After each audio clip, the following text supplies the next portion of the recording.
ninkaas agaasimaha ah intuu soo qortay wiil yar oo 20 jira oo askari ah nabad sugida ayuu guddiga ku soo daray marka dadkii anigu waxaan ku jiray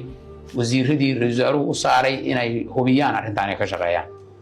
ninkii baan xogtiisii soo helnay ID kaarkiisii baasaboorkiisii macluumaadkiisii oo dhan aan soo helnay prime minister wuxuu go'aan ku gaaray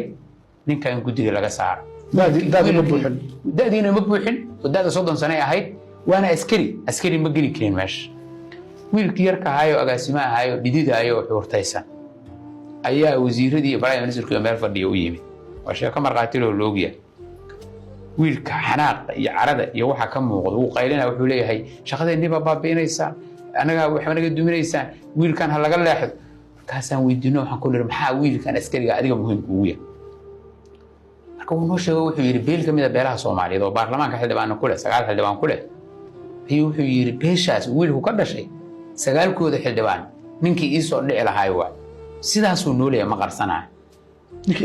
ninkii ii soo dhici lahaay waa hay waxa u dhacaysa beeshan oo beel Soomaaliyeed xaq uma leh adigu wiil agaasimaha shaqaalaha tahay shaqadan maxaa ku dhex geliyay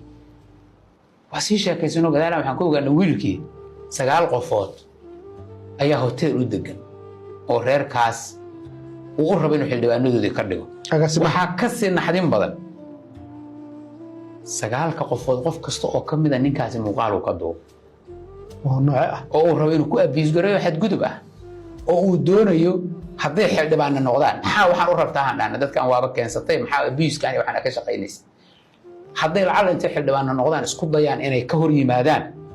ayuu rabaa muuqaalkaas inuu ku handado oo ku haysto oo sheekada la sheegay gacan maris waa jirtay sheeko xaqiiqo ah dhaba waay waxaan ku sheegay oo marqaati leh dadkii laga duuban waa maqlaayaan haddii loo baahdo magacyadooda waa la heli karaa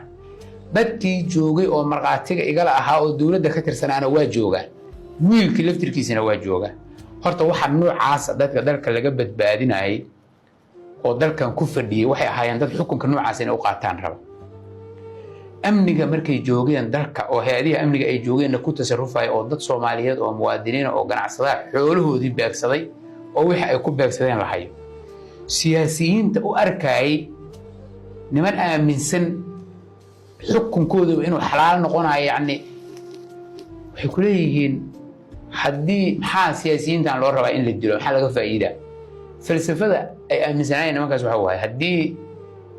dadkan qof iyo 2-3 qof oo waaweyn la dilo inay dadku cabsan doonaan haddii ganacsatada 2-3 iyo 4 iyo 5 xoolahooda la baabi'iyo cunaqabateyn la geliyo dhibaato la geliyana ganacsatadu inay cabsan doonaan xagga xisaabta kuraasta lahaana sidaan in loo dhaco